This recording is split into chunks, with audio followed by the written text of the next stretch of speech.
So welcome to chapter 5, and this is where we will be doing the compositing in After Effects. So I hope your renders came out okay from 3ds Max. And first of all, what we're going to do is we're going to import our footage again. So if you go to the project files under 4.1, you'll see the final project footage.mov, and we're just going to drag that into the project area in After Effects.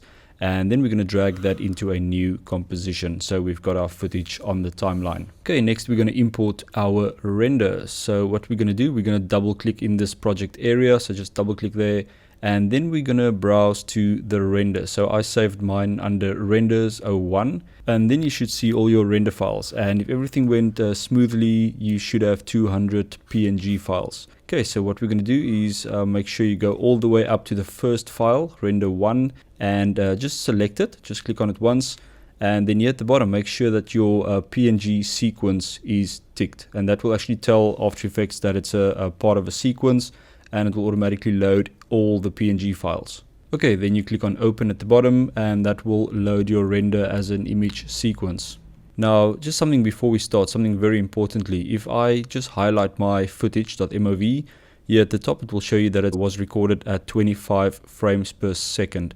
Now, this is really important when you're importing an image sequence, because image sequences, they don't really have a frames per second. So you need to make sure that your image sequence is set to the correct frames per second. So the way to check that is to right click on your render, go to interpret footage, and then click on main.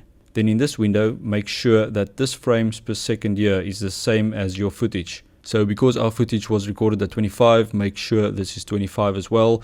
If you use footage that was maybe recorded at 24 or 23.976 or anything else, just make sure that your render is set to the same. So you can just type it in here to match it and then click on OK to confirm that. Okay, so next we want to drag our render to the timeline. So we're just going to click and drag.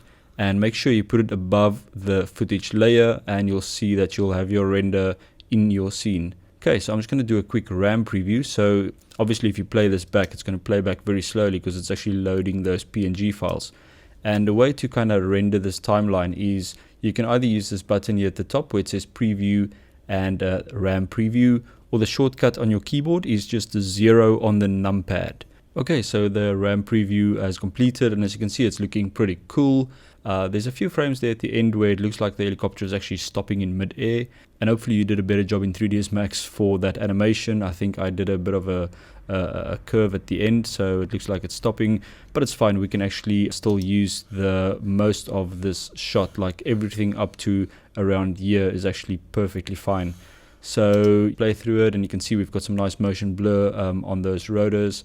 So that's basically how you just bring everything into After Effects. And before we start compositing, we're just going to save our project. So let's just go to Save As.